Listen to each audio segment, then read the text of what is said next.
I've had many leading experts on this show, including Matthew Walker, and they've all said the same thing about sleep. They've said it's the biggest positive investment you can make in your own performance. You can have the best strategy in the world, but if you're consistently tired, poor decision-making will follow and eventually cause other things to fail in your life. So if you're looking to optimize your recovery, you should start looking at what you're sleeping on. Our sponsor, Helix, makes high-quality mattresses tailored to your body. It doesn't matter if you run hot, sleep on your side, or need something firm. Helix has a mattress for you. And I asked them recently to send one to a member of my team, and Juan received it. And we travel a lot, so when he's home, quality sleep really matters. And he told me he's getting the best sleep of his life.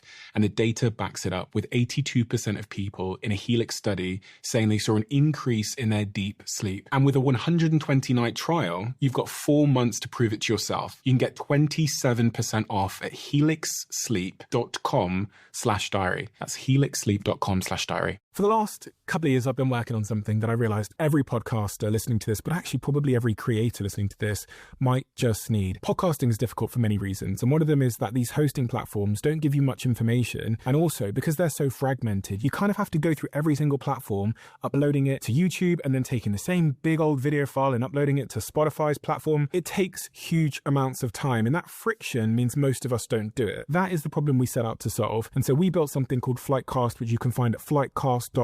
And today, Flightcast is also one of our show sponsors. And some of the world's biggest podcasters are now using our platform to run their shows because it gives you an edge. It saves you time. It gives you analytics most people won't typically get. It allows you to use AI to be more informed on your show. And it has growth tools that other hosting platforms don't have. So podcasters that are using Flightcast have this unfair advantage. So go to flightcast.com/DOAC now.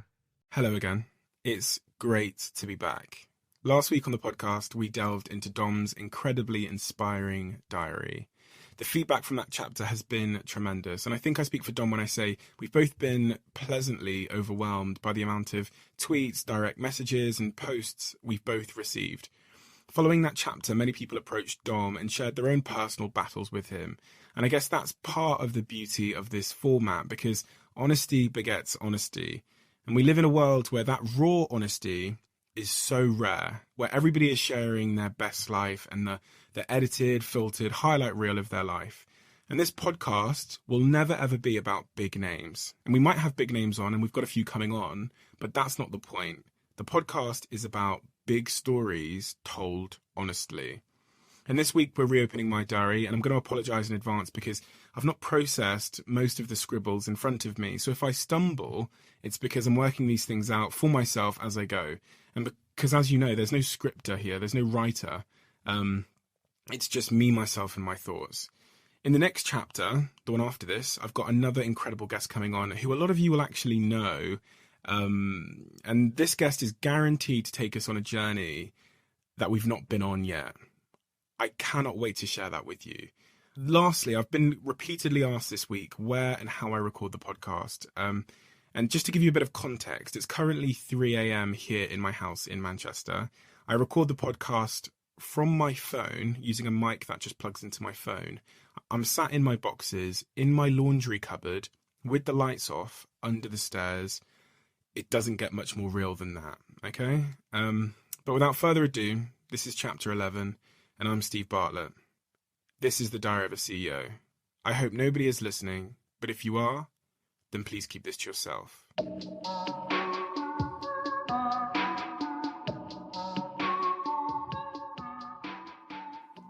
Personality defines you. Okay, so this point in my diary was a real revelation. And this point is for anybody that's looking to someday start a business, someone that's currently within a business, or someone who has started their own business. This was a conversation I had with a really good friend, and it allowed me to sort of diagnose why Social Chain as a business has been successful. For context, for any of you that don't know the business I run a company called Social Chain Group, and it's a group of companies. There's now 200 members of staff, and that's grown from 0 to 200 in the space of about 3 years. We have 5 offices around the world. We work with the world's biggest brands, everybody from Apple to Coca-Cola, you name it, right? We're super young. When we started, we had virtually no experience in this, this agency world. And so I've tried to define and diagnose how we manage to do that in an industry that is incredibly, incredibly competitive. And I was sat with a friend who runs a different type of agency business in the same city, and we were discussing this. And here's what I figured out. So his business it's not in the marketing world, it's in a slightly different arena. And mine is in the marketing world. And I was sat with him making the point that the personality of your business is what will make you stand out. And I said, from day one, Social Chain has been the guy in the pub dancing on the table. And here's what I mean. When you walk into the pub, you look over, you see someone that's dancing on the table. Everybody else is sat down, and there's that one person dancing on the table. The pub represents the industry, right? The people that are sat down, sipping their drink, looking at the person dancing on the table, judging them, are the ones that never get noticed, right? The person dancing on the table gets noticed. And what tends to happen is the person gets on the table and starts dancing. 50% of the pub absolutely hate him. They hate him partly because they envy his confidence for being able to get on the table. They hate him because he's different. And in life, people will always hate you when you take a different route. The other 50% of the pub love him. They applaud him, they follow him, and eventually they're all on the tables, all of them dancing. And when they get home, they tell all of their friends that they saw someone in the pub dancing on the table. Social Chain has always been the person in our industry dancing on the table. When we started out, we had unbelievable hate because we were doing things differently. Unbelievable hate, to the point where members of our team would cry when we logged into Twitter because BuzzFeed and the major sort of papers were doing these hit jobs on us, right? Because we were just doing things completely differently and we really didn't care. We were dancing on the table. The other 50% of the tweets, which is naturally the ones that you ignore because, you know, we all only see the hate, were people praising us. They were applauding us, saying we were geniuses. But because we were the object of contention and because we were the one on the table, over time, we were the ones that accelerated out of our industry. We were the ones that drove the most attention, picked up the most business, won the most awards, and became the most notorious for what we stood for. So taking you back to my conversation with my friend, sat in the hot tub with him, I said to him, tell me 3 things you think of when you think of Social Chain. And he said, you do things differently. You're always first to do things, and you always do things fearlessly, which are sort of 3 of our key values. And he asked me then to ask him the same question in return. And all I could think of was, you make nice designs. I couldn't think of 2 other things because his agency didn't have a personality. His business doesn't have that personality as such, that, you know, ours had in the early days, which made ours break out. So if you're operating in a saturated industry, a pub full of people, and you're just stood in the corner sipping your drink, no one's ever going to know you're there. You're never going to break out. So if you run an agency business, or really any type of business, your personality will define you. And funnily enough, my advice to that friend was that he should, next time he receives a budget from a big a charity, let's say, take the budget, give all of the money away, right? Give the £10,000 away to charity, and then put up a landing page, for example, that says, we gave all the money away to charity to make this website, come up with some creative concept around that, and then make a 60-second video explaining what you did. Push that out on social media. If you do that once a month, you're going to tell the world why you're different. You're going to show the world your personality, and it won't take long for people to think, oh, you know, that's that agency. They do things that way. That's what they're known for. They're notorious. Funnily enough, Drake this week did exactly that. He took a £1 million budget he was given from his record label to make a music video. He gave it away and filmed himself giving it away. And so this week I messaged my friend, and anybody that thinks I'm lying about this, everyone around me knows the story now because I've told them, right? And there's many a screenshot, etc., but I don't really care. Drake went and did that this week, and he broke the internet because Drake did things differently, and Drake was able to therefore define his own personality. Interestingly enough, a couple of days after having that conversation with my friend, I met a different person who knows both me and him. And I asked that person the exact same question. I said, name 3 things you think of when you think of social chain. He said the exact same 3 things my friend said. And I honestly got goosebumps because it just struck me how clear and defined our personality in the industry we operate is in. And that's the reason why we're here. And so my job is to protect, our business's personality and make sure it's notorious, it's defined, and it's clear. Interestingly, again, I asked my friend when we were sat at this restaurant, this is my second friend now, to explain what he thought of my friend's agency business. And he literally said the same thing. He said they make really cool, clean, black and white design. And he couldn't think of anything else. And in that moment, I was converted. I was convinced that in a saturated market where there are so many people who are reporting to be able to do a very similar thing, and the barrier to entry is really just owning a laptop, you will be defined by your business's personality. And also, sort of linking to that, your business's personality will then define your culture, and your culture will define your work, and your work will define your success. Personality defines you. The next point in my diary is something I've put off for my whole life. I've written in my diary, personal organization epiphany. I've been unorganized my whole life, right? And when I reflect on my life, personal organization has cost me tremendously. And your organization is a habit. And I've told myself for the last couple of years that I don't have time to be organized. And what I realized this week is the reason why I don't have time to be organized is because I'm unorganized. It's as simple as that.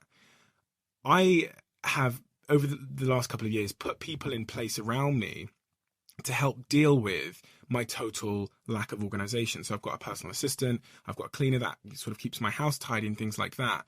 But the problem is that sort of mentality towards life of being unorganized and leaving mess behind you and not sorting things out is really, really, really sort of destructive.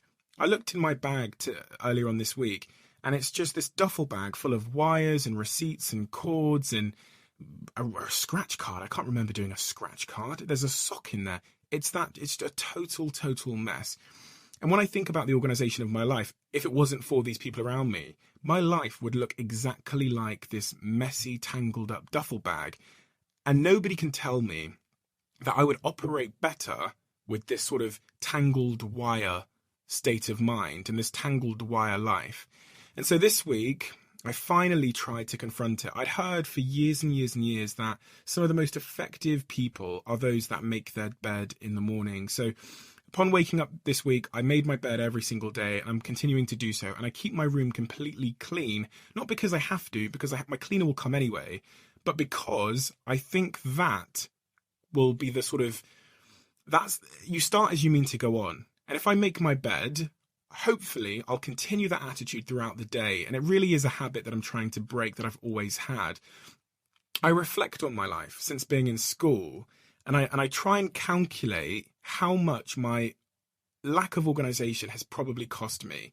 Benjamin Franklin said, which I'll always remember, for every minute spent organizing, an hour is earned. And I kind of crunched the numbers in my diary this week. I imagine I lose about 2 hours a day being unorganized. And you might think that sounds like a lot, but I completely believe it, because if you're not organized, that has a knock-on effect to how you start the day. You miss meetings, which you have to reschedule. You overlap on meetings if you've not done the work for those sort of situations.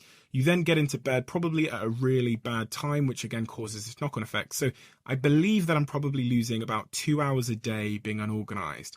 That is 730 hours a year.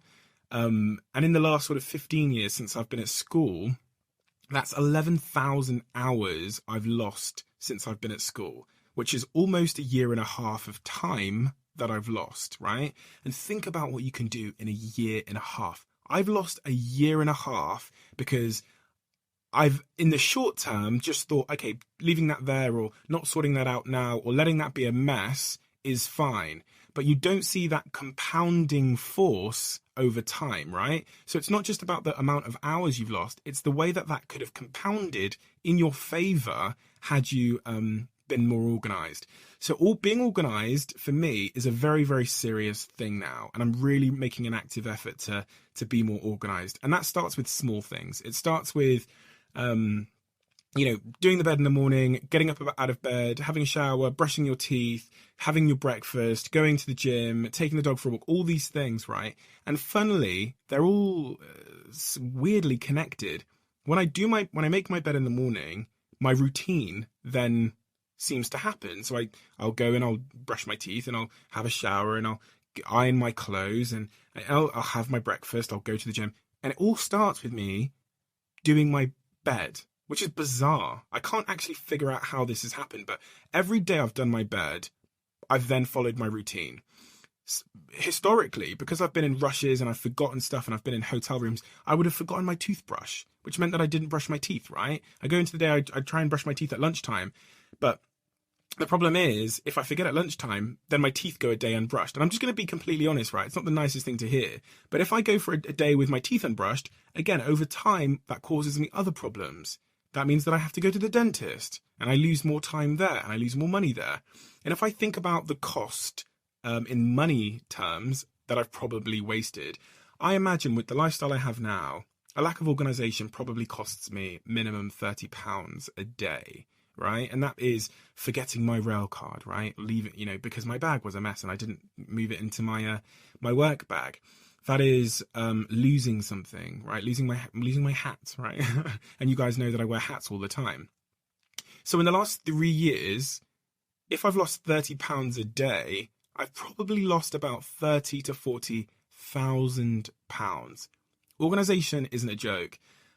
Organization is required if you want to be your most effective. And I've spent so much time trying to optimize my time. And the secret that I found to really optimizing my time and maximizing who I am starts with making my bed in the morning. I challenge you to try it. And it's incredibly funny how your whole day seems to fall into place if you make your bed. So yeah, personal organization is not a joke. The next point in my diary is a bit of a curveball to the sort of stereotypical motivational, inspirational message you'll probably get. And I've just written, work really hard, want it so badly, and fail anyway. In popular culture, a lot of the sort of like Instagram motivation, Twitter motivation, Motivation Monday stuff says, work hard, want it badly, and you'll get there. You just got to stick at it. That is not the truth. You can work really, really hardly. You can want it more than anybody on the face of the planet wants it, and you will fail anyway. I did. In my first business, I failed. I started businesses when I was 14 years old and they failed too. And I tell you, I really, really, really wanted it. Having a reason does get results. And it tends to be the case that those that have the strongest reason do stand the best chance of getting the results, but it doesn't necessarily guarantee it. I know a kid that really, really, really wants to be an entrepreneur. He really wants to be a CEO. He's got these big ambitions. He wants to invent this product and take it to the world. But having a sort of a bit of an idea of what that might take in terms of skills to persuade and to pitch to investors and to build a team and all these kinds of things. I'm going to be completely honest because that's what this podcast is about. This kid doesn't have it. He just doesn't have it. And it's a struggle for me because this kid has listened to all of my content. He listens to the podcast. He listens to everything I put out there. And he's kind of misconstrued it to mean that if you just try hard enough and you want it bad enough, you can get it. The problem is, fundamentally, this kid has a few sort of personality disorders and he struggles in a few areas. He's unable to speak to people. He's unable to solve problems pragmatically and logically. And so he's going full steam ahead into a business which he doesn't quite have the experience or the capabilities yet to take on. He's trying to take on one of the biggest brands in the world. He lives at home with his parents. He's got no money. He's not got the ability to get money. He's And you see the picture I'm trying to create. And I don't want to be a hypocrite because I was that kid, right? I was an 18-year-old kid who really believed in myself, who really wanted it, who had no money, who had bailiff letters piled up on his desk, who was shoplifting food to feed myself. So when I think about our circumstances, if you looked at them on paper, we were very similar people. But I had some natural talent, right? I had a bit of experience when it came to organizing things and building events and raising interest for things and pitching and telling stories. Since I was 7 years old, I was organizing my peers and I was a leader, right? So how do I possibly tell this other kid who on paper looks very similar to me that he shouldn't do what I did? Because I genuinely, at the very core of me, believe that he shouldn't. I genuinely believe that. I know him. I've met him. He's shown up at my office at 4 5 a.m. in the morning. I've met him. He's done this multiple times, right? He is not ready to be doing that, right? And I often say to young entrepreneurs, do it and fail and learn. But he's not even ready for that. He's not ready to fail and learn, right? And so I wrote some notes in my diary this week to try and help myself understand how to address this situation. When my message tends to be, try it, fail, learn, and you won't regret it. How on earth do I then say to someone who knows my story, actually, don't try just yet. Go and get some experience. Don't try and be Steve Jobs today. You're not there yet. And the funny thing is, when I told this kid that, he interestingly did again what I had advised, which is he ignored my opinion. And that's what I tell people to do, right? I tell them to make, it's your life, it's your choice, it's going to be your regret, so you get to make the choice. And I was trapped in this sort of like Frankensteinian world that I'd created, and I think, fuck, what have I done? I hope I never ever convey the message that entrepreneurship and these kinds of things are for everybody, because they simply are not for everybody. Everybody has their thing which will make them their most happiest and deliver them their most fulfillment. And of course the journey is part of that, but also I don't want you to undergo tremendous negative stress trying to take on Steve Jobs and Apple when you're unable to hold a conversation with another human being. Do you know what I mean? And what I've sort of realized is that if you really, really want it, naturally that creates drive, and the drive will be there. And then if you have the drive, it comes down to you having the persistence, right? And persistence is a combination of patience and determination, which is kind of the fuel, right? It keeps you going, the fuel. And the amount of fuel you have dictates the distance you'll be able to go through the assault course, which is the journey. As you heard from Dom's diary, the journey of making yourself a successful person or achieving your ambitions is a long, undetermined length assault course, right?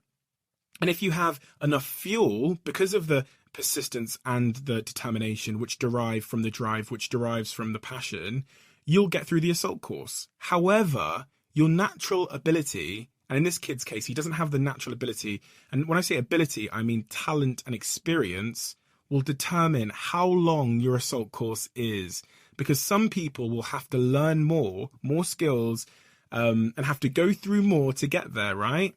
And unfortunately, some people have to go further, so they require more fuel than others, and it often gets to a point where I'm the most unrealistic person you'll ever meet. I pride myself on being unrealistic. It's in my fucking Twitter bio that I'm unrealistic, but I'm not delusional.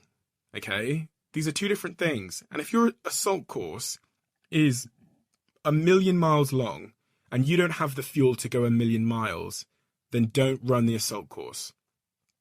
Don't run the assault course. Do a different assault course that is at least somewhat perceived to be achievable, because you will hurt yourself, you'll waste your life in trying to do so. Devil's advocate to myself, right? The upside of running an assault course you think you can achieve is you'll learn more from doing so than anything else in your life. By trying and running into that assault course, it is somewhat achievable to you, and getting to the end and failing, you'll learn a shitload. But running a 1 mile of 1,000,000 mile assault course won't teach you much. Okay, I think I've got that off my chest. I'm literally hot and flustered by sharing that with you, but it's just something that I've really battled with because, yeah, it's something that I've not really had a huge amount of time to think through. This is a quick fire note in my diary. I've just written 3 words, right? And they are 3 different things I think all of us should do everything we can in our power to stay away from. The first one is caution. From my own experiences, people with caution live unfulfilled lives. And I've just embraced from a very, very early age that very, very little is going to kill me other than life, right? So we're all going to die anyway. The greatest danger that we all fear is going to be realized anyway. I promise you that. None of us get out alive. So practicing caution in this thing called life is literally the most stupid thing you can do. It is the biggest risk. You sometimes think about, taking the path less traveled or doing things that other people haven't as being the risk. No, the risk is going through this life with caution. There is nothing that is going to deliver you more guaranteed regret than being cautious. The next thing is about being pessimistic. We all know those people that try to find what's wrong instead of trying to find what's right. They look out the window at a sunset and all they see is a dirty window, right? They see the dirt on the window pane. Those people are destructive. They will ruin your life. At all opportunities, I beg you, I beg you, remove those people from your life. It may be hard in the short term, but long term, you can change the trajectory of your life by letting go of that baggage. And lastly, which kind of links to the point that I just made in the previous note, is about realism. And it also relates to caution. Don't be realistic. Don't be realistic with your dreams. Don't be realistic with your life. A sense of what realistic means is totally subjective to all of us, right? We're told what realistic means by school, by parents, and as we're grown up. If you want to live your very best life, stop being realistic. One thing I'll never forget is the story that Will Smith told about the Wright brothers. And everybody that has been transformative to our world and to our society wasn't realistic. It wasn't realistic to think we could bend a sheet of metal into a tube and fly it across the Atlantic Ocean. Thank God there are people out there that are unrealistic when it comes to the change they can affect in the world. I implore all of you at all opportunities to be unrealistic. And that's why I have the word unrealistic in my bio, because my life is a journey of me being unrealistic and trying to see how that lack of realism leaves a dent in the world. Your reaction is your result. Again, a super quick point, but this week I got a couple of messages from various people and the sentiment was generally the same. They had undergone tricky circumstances. They had had a death in their family. They'd been fired from work. One girl had been rejected from her apprentice, which I've just uploaded onto my Instagram. I've just put the screenshot up. And she was beating herself up about it, right? As people naturally do when they undergo unfortunate circumstances. And the thing that we all know in life is that the circumstance is beyond our control, right? Every time I wake up in the morning and I do the job that I have to do, I walk into work and I promise you, I get 5 pieces of unexpected, bad fucking news that I have to deal with. And as you know from listening to the podcast, that's my world, that's my life. It doesn't have an effect on me anymore. But I also know that that circumstance that I'm handed by life isn't the outcome. That's not the bit I had much to do with most of the time. How I respond in those situations is my result. Your reaction is your result, not the circumstance. And if you can start to really believe that, you'll live a much more happy, future-thinking life, and it will stop you from living in the past. Back in the day, when I used to get bad news, I would think the bad news was my result. I would think that the circumstance that I didn't have anything to do with was my outcome. It wasn't until I started to see it as I guess it's a bit of a Christmas cracker. And every day I wake up, I pull the Christmas cracker and a joke and a toy comes out. I can't help the toy I get. I didn't pick it.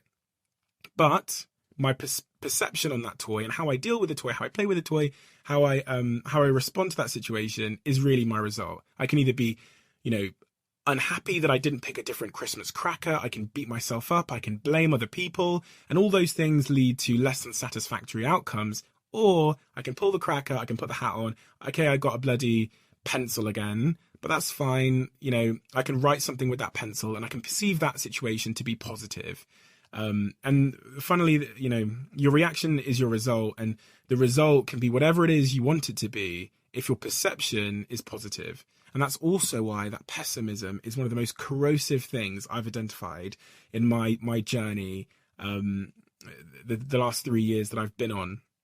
I think it was Will Ferrell that said, no, it was, who's the guy with the mask on? Jim Carrey, that's it. It was Jim Carrey that said, all of us have the story that our eyes see and the story that the world gives us, right? So there's this one story going on around us. And all of us have this second story. That's our perception. And we run that second story over everything that's happening in our life. So if something bad happens to you, that's one story. The second story, which dictates what that means to you, is your perception. And you run that over the thing that's happened to you. So your boyfriend might dump you. You might get fired from work. And upon getting fired from work, that's one story. The story you run over that is that it was unfair because you were so good and they just were out to get you, right? That is a destructive, unhelpful story. It's a blame-filled story. A more productive story might be, how can I be better? I wasn't good in this situation. It wasn't for me. I understand that. How can I be better in the future? How can I make a better job choice for myself? And that is a productive second story to run over the circumstance that has happened to you. Your reaction is your result, and your perception will define your reality. The next point in my diary is a bit of an announcement, and this is an announcement that I've not told anybody other than my immediate team just yet. And that is that I will be moving to New York permanently. Let me explain.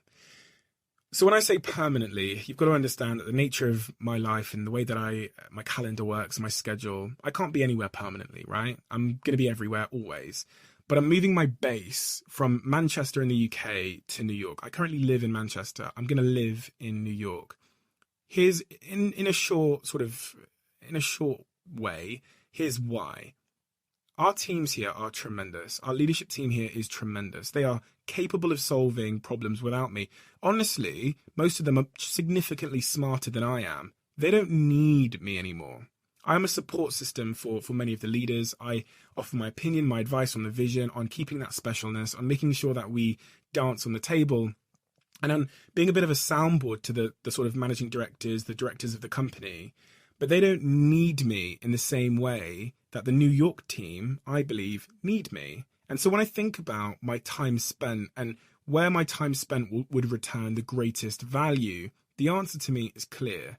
The answer is in New York. We have offices in London and in Berlin and in Munich as well, but all of those teams have the sort of the leadership within them, the managing directors within them to flourish. In New York, we don't currently have a managing director, although we do have a room full of incredibly inspiring leaders. I think my value there will deliver the greatest return on investment. And the prize, obviously, in the American market is tremendous. And we have the ambition to be a global, truly, truly global agency. To fulfill that mission, I have to be there. That's what I believe now. On a personal level, I've spent my whole life putting myself just outside my comfort zone. And within the UK right now, because of the incredible leaders within the business who have taken on the leadership of the business, I'm closer to my comfort zone. By going into the US market, where we don't have the reputation, we don't have the amazing 30,000 foot office and the slides and the ball pool and all the teams and all the data systems and processes and all of these things, it's a new challenge. It's a tremendous, tremendous, tremendous challenge. It's something that will make me go through tremendous pain. It will make me struggle, and it will make me, hopefully, and I have no doubt in this, come out the other end, because that's what I've always done. And that's the way that I'm built. Me moving to New York is a decision to take on that challenge, a desire to take on that challenge, and in doing so, further all of us as a global family. I believe that if I move there, I will help all of the other teams around the world by doing so, because some of the brands and the clients we can achieve there will be global brands. Right now, the UK team are so good, they're the ones that are delivering much of the work out to the US. And I hope by being there, we can send some work back the other way as well. So this is a big decision. It's a decision I think will probably come into effect in about April time, because again, my calendar is just absolutely rammed. And so I have to start booking my time a little bit more sensibly. What does it mean again for more sort of personal elements of my life? I've got a dog. My dog will come with me, which is pretty sad news to a lot of people, I imagine, because there's a few people in the UK teams that are in love with the dog. Becky, you know who I'm talking about. He'll come with me at some point. I think I'll leave him here for some time to spend time with the wonderful people within the family here. I don't have a girlfriend. I'm completely unconnected in that regard. I've always been a free spirit. I've always been a lone wolf, and it's time for that challenge. It's time. It feels completely right. I want the pain. I want the struggle. I want the uncertainty. I'm built for it. Deathbed thinking. I wrote this note in my diary, and I've shared this thought across my social channels this week. But if you haven't heard it, even if you have, in fact, it doesn't hurt to be reminded. Here's what I wrote. Deathbed thinking. In order to become someone, you have to stop being everybody. This is probably one of the hardest things to do in today's world, because society naturally rewards conformity, and it talks shit behind the back of anybody that doesn't. And it's not just haters talking shit, it's your best mate, your family, your colleagues, your partner. In my personal situation, it was my mum talking shit about me. As you know, didn't speak to her for 2 years when I told her that I was dropping out to start a business. And it wasn't until I proved that I was right, or that my hypothesis or my ambition was going to work out, that she came back to my side. And right now, there's that one thing your gut is telling you to do, something you would love to try or something you want to do more of, but you care too much about what people think, and you started to believe too many negative voices that have told you in their own subtle, bitchy way that you can't do it anyway, so you better stay in line and you better conform. I knew when I started making videos and I started doing my podcast and I started putting myself out there in the world that people would talk shit about me, and they do, but I also knew that it would only ever matter if I gave a fuck. And thankfully, I don't. And I never will. Deathbed thinking. Stop making your decisions based on other people's opinions and start making your decisions now from your deathbed. On your deathbed, you're not going to give a fuck about their opinion. That famous study done by Bonnie Ware, where she interviews people on their deathbed, proves that the biggest regret of the dying is living a life that wasn't true to themselves. Please don't make that mistake. You can imagine people on their deathbed have a retrospective clarity that none of us have right now. Believe them. Letting other people and their opinions win is a guaranteed way to regret your decisions then. And it's going to be your regret because it's your life and it's your happiness. And so it has to be your choice. Your regret, your life, your happiness, your choice. Deathbed thinking. Okay, so the last point in my diary today is about family and relationships. I tend to always end the podcast on family and relationships. The note I've scribbled in my diary today is, why haven't you gone and seen your niece, idiot? My niece has been born for a little while now. I think she's probably about a month and a half old. And my whole family has made the time to go and see her, but me. And it really does chew away at me, because the reason in my mind that I haven't done that is because I've been busy. And again, it's bullshit, isn't it? It's just a lie we tell ourselves, because we prioritize things that are important to us. And the things we focus on, as my friend Sam Budd once told me, are the things that grow. And if I want to have a good relationship with my family, then I've got to focus on it and I've got to invest in it and put time into it.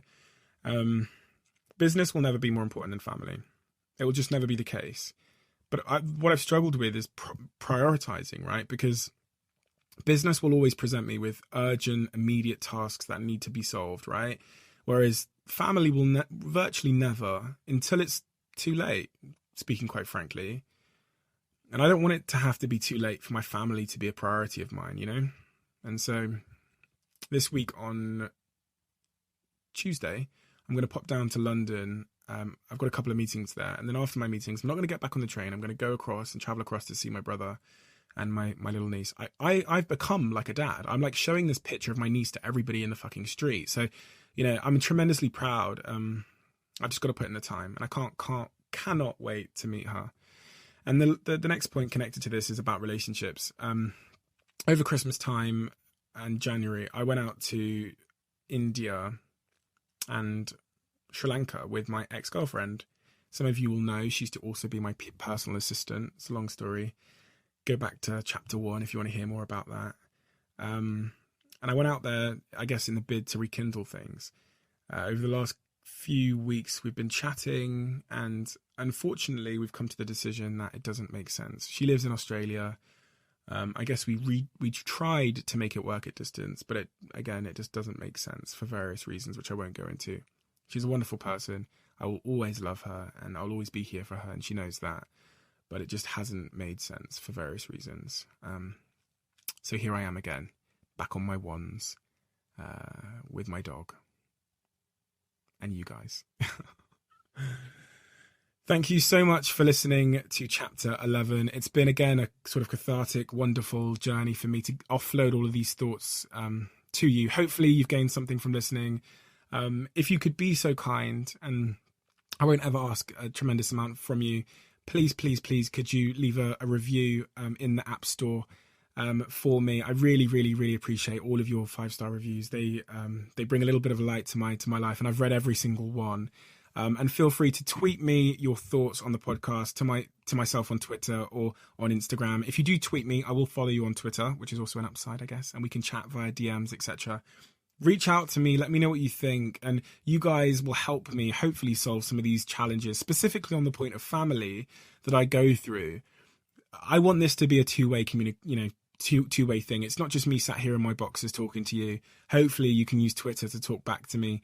Thank you so much. I cannot wait to share next week's guest with you. Probably one of the most interesting guests we've ever had in terms of their story and their level of success. So it's going to be amazing. I promise you that. And I will see you in chapter 12. Thank you.